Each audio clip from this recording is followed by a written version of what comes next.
welcome to Deep Dives with Dogs. So this topic is about the French Revolution, um, and kind of some of the starting factors of this. Um, this is kind of this. I thought about this topic in more relation to the Estates General, which, for those that are not aware, the Estates General was a system that was supposed to more or less figure out how France would run in times of great necessity. Um, It is called in 1614 and then is not called again until 1789, basically right at the beginning of the French Revolution. And it's called to try to figure out the issues before things get worse. Like, okay, hey, you know what? There's some nobody's really pleased in France right now. Let's try to fix this problem. And it sounds like a great idea, right? However, the Estates General is split up into three ways, three estates. There is the nobility, there is the clergy, which is the first and second estate, and then the last estate is everybody else. Now, I'm sure you can already gather that seems a little weird. There's only three, but maybe it evens out in the voting. It does not. The Estates General, each estate has one vote.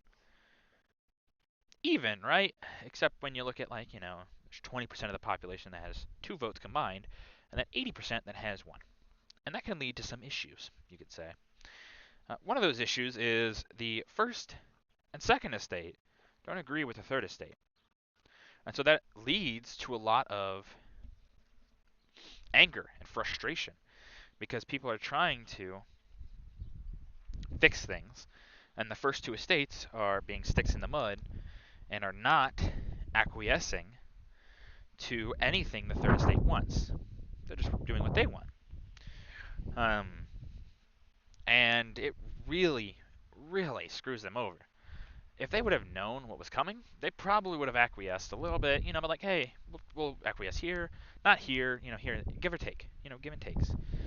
Um, but that's not what happens. Instead, the last, the estates just keep stonewalling the third.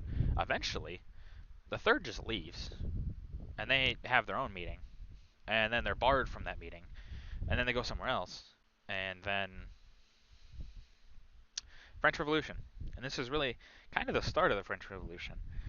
Obviously, there are factors that lead up to this. There is kind of a famine going on in France. That's where you get the very famed Marie Antoinette quote that she didn't say, but let them eat cake. She kind of said, what was it? She did say something, but it was along the lines of like, let them eat brioche or so, which is like a type of bread, kind of. So that's kind of what she said. And did she actually even say that? Once again, we don't know. Probably not. Maybe.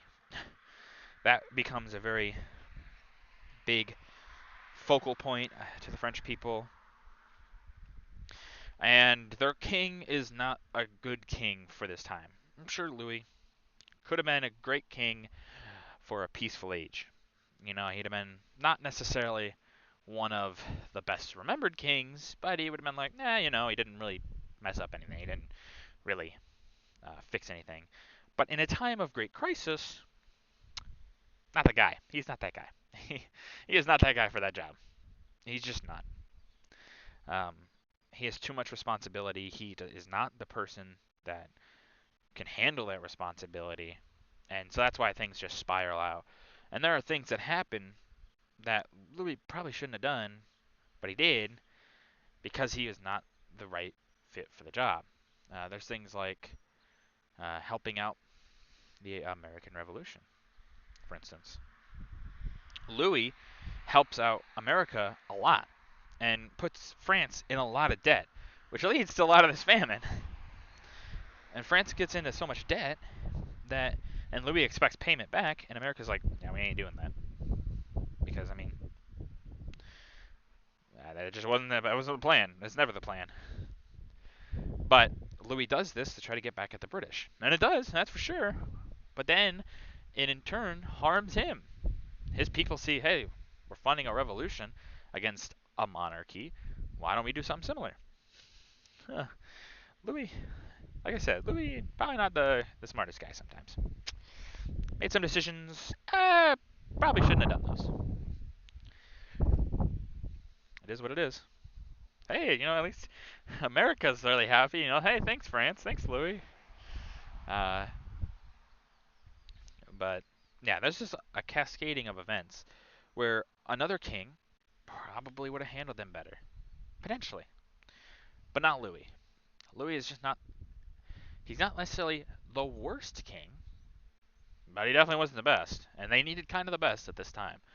Um, but that's not what we get. World history is not so simple, you know. You never necessarily get the bests or the worsts. You get the middle, and you get the middling or the middle. Uh, Sometimes it's almost worse. But